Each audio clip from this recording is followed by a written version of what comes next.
AIMIM Asaduddin Owaisi की party Champaran, दोनों चंपारण में मिला के इकलौते कैंडिडेट हमारे साथ हैं रिजवान रियाज जी।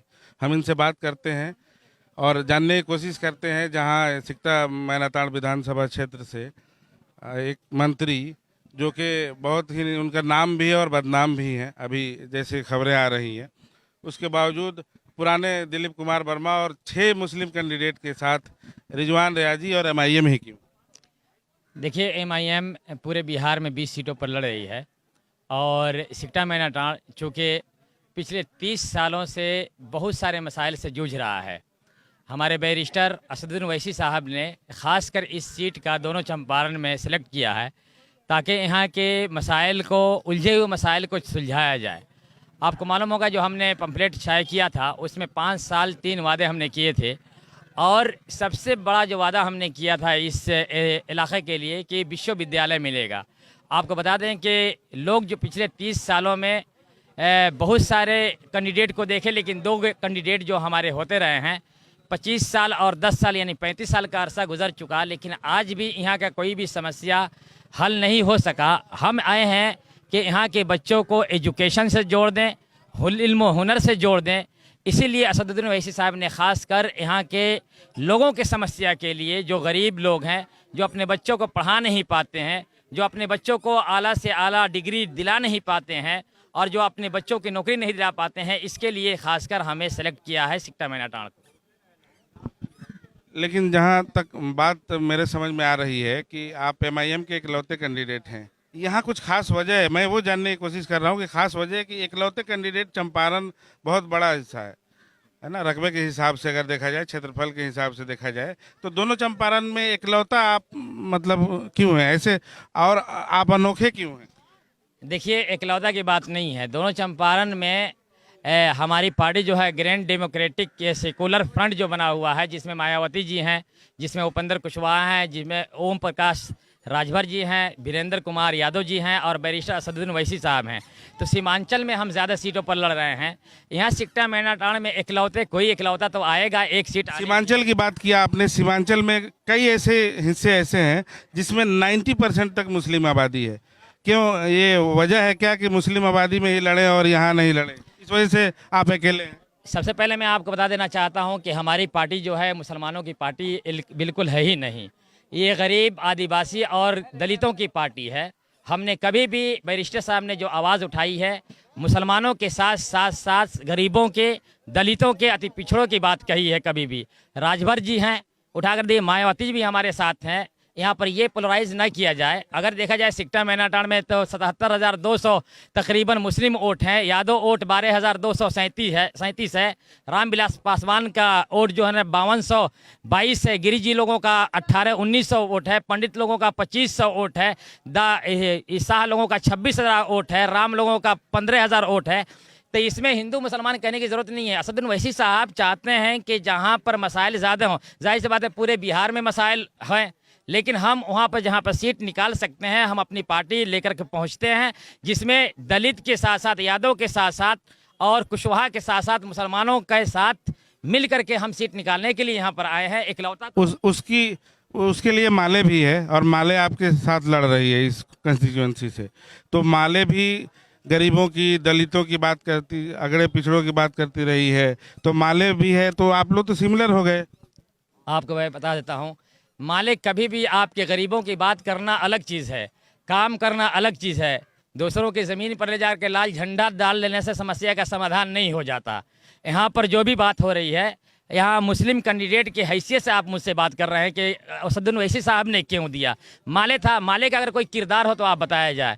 बैरिस्टर असदुद्दीन ओवैसी साहब ने जो भी नुमाया किरदार अदा किया है, गरीबों के लिए, यतीमों के लिए, बेवाओं के लिए जो काम किया, हम यहाँ पर कर रहे हैं। माले से हमारा कोई टकराव नहीं है। माले अपना वोट बैलेंस रखेगा, हम अपने वोट से जीतने के लिए यहाँ पर आए हैं। नहीं, आपको तो साथ मिल रहा है ना, जैसे उपेंद्र कुशवाहा का और महादलित मायावती हैं, उनका साथ मिल रहा है, तो आप उम्मीद करते हैं कि आपकी जीत होगी? इसमें कोई शक नहीं है कि उपेंद्र कुशवाहा जी हमारे लिए वोट मांग रहे हैं, बहन मायावती जी मांग रहे हैं, ये कुम्हार जो हैं, कुम्हार जी लोग, ओम प्रकाश राजभर जी हमारे लिए मांग रहे हैं, खुद विनोद कुमार यादव जी, विनयेंद्र यादव जी हमारे लिए वोट मांग रहे हैं और असदुद्दीन ओवैसी साहब मांग रहे हैं, तो सारे लोग कम्युनिटी का कम्बिनेशन बनेगा तो जीत तो 100% हमारी पक्की है। इसलिए कि जनता 30 सालों से आपने सियासत पढ़ी होगी और पॉलिटिकल साइंस का एक पेज है कि अगर तवा पर रोटी को नहीं चेंज करोगे रोटी जल जाएगी। अपने प्रतिनिधि को बार बार तुम चेंज नहीं किए तो वो तुमको जला डालेगा। तो यानी कि नीतीश कुमार की सरकार इस बार बदलने के मूड में है आप? इसमें कोई शक नहीं है, नीतीश कुमार जी की सरकार चेंज होनी है तो होनी है। जनता ने आवाज़ उठा ली है। आपको मैं बता दूं कि इम्तहान देने से पहले, एग्ज़ाम देने से पहले रिज़ल्ट आदमी को मालूम हो जाता है। हम लोग पब्लिक में घूम रहे हैं, 170 गाँव में तकरीबन हम चक्कर लगा चुके हैं, कहीं भी उनका नामो निशान नहीं है। और जहाँ तक सिकटा मैनाटाड़ की जनता की बात है, वो बदलाव चाहती है।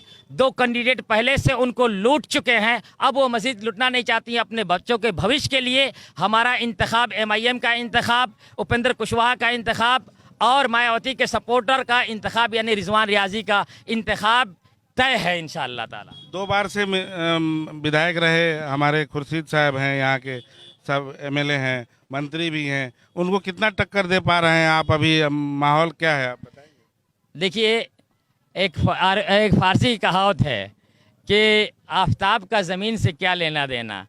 वो हम उनके लिए क्या कहें, कहीं मार्केट में तो नाम ही सुनने को नहीं मिल रहा है। जनता देख चुकी है, इसलिए उनसे हमारा कोई टक्कर ही नहीं है। जीत हमारी पक्की हो रही है इंशाअल्लाह ताला। आपकी एक शख्सियत है, आप स्कूल से जुड़े हुए हैं, इदारे चलाते हैं और मिल्लत की खिदमत करते हैं, सामाजिक व्यक्ति हैं, आप पढ़ने पढ़ाने का काम करते हैं, फिर ये विधायक बनने का सपना क्यों और कब? ये आपका सवाल मैं आपको बता देना चाहता हूँ। अफलातून का नाम आपने सुना होगा, बहुत बड़ा फ़लसफ़ी गुजरा है। अफलातून ने कहा था कि पॉलिटिशियन या सियासत में अगर अच्छे लोगों को मौका नहीं मिला तो बुरे लोगों का राज होगा। और ये बहुत बड़ी बदकिस्मती है हमारे मुल्क भारत में कि 5वां फेल, 4था फेल, बल्कि अनपढ़ लोगों के लिए MA पास आदमी डिग्री वाला बटन दबाता है। ये शर्म की बात है। अगर मेरे जैसे आदमी MA पास लोग अगर नहीं आएंगे तो आप यकीन कीजिए कि पूरे भारत का भविष्य खतरे में पड़ सकता है और पड़ चुका है। पढ़ा लिखा जब तक आदमी सियासत में नहीं आएगा, आप कहते हैं कि पढ़ा लिखा स्कूल कॉलेज चलाते हैं, रिजवान साहब सियासत में क्यों आए? पॉलिटिकल साइंस हम तो कॉलेज ही में तो पढ़ाते हैं ना, स्कूल ही में पढ़ाते हैं। और अल्लामा इकबाल ने कहा था कि जुदा हो दी सियासत से तो रह जाती है चंगेजी। चलिए, हमारी शुभकामनाएं हैं आपके साथ। और जाते जाते आखिरी आपका एजेंडा क्या रहेगा? अगर जीत आपको मिलती है, हमारी शुभकामनाएं आपके साथ, तो आप क्या विकास का काम करना चाहेंगे यहाँ पे इलाके के खुशनुदी के लिए? पहली बात, 5 साल 3 वादे हैं। पहले मैं जनता के सामने, आपके मीडिया के सामने मैं वादा करता हूं कि जीत कर जाऊंगा तो 5 साल के बाद मैं इलेक्शन फाइट नहीं करूंगा, हरगिज नहीं करूंगा। 5 ही साल 3 वादे। विश्वविद्यालय मैं दूंगा जिससे आपके इलाके के 10,000 लोगों को नौकरियां मिल जाएंगी। कैंसर और हार्ट का दूंगा जिसको 1,000 करोड़ हर साल बचत हो जाएगा। और हर घर में इंशाअल्लाह ताला नौकरी दूंगा। जो बेरोजगार बैठे हुए हैं 22 साल वाले, जो बैठे हुए हैं 22 साल के बाद, इंशाल्लाह हर आदमी को मैं रोजगार दूंगा। रोजगार तो बीजेपी दे रही है ना, 19 लाख वो दे रही है, 10 लाख RJD दे रही है, तो इतना रोजगार होगा क्या यहाँ पे? बिहार में क्या करेंगे? तो पागल हो जाएगा बिहार का आदमी सुन के। सही बात है। देखिए, जुमलों की सरकार नहीं है हमारी, हमने वादे किए हैं। आपको बता दूं मैं पहली सूरत में कि छात्रवृत्ति में मैं हर साल 3 करोड़ रुपया देता हूं। यहाँ पर सिरसिया में जहाँ पर खड़े हैं, यहाँ पर मैं हमारे स्टूडेंट रखे हुए हैं। सरकार से लेकर के, चंदा से लेकर के मैं इन लोगों को पढ़ाता हूँ। मेरे पास 1,000 बच्चे पढ़ते हैं, उसमें से 500 की फीस नहीं लेता हूँ और उनको पढ़ा लेता हूँ।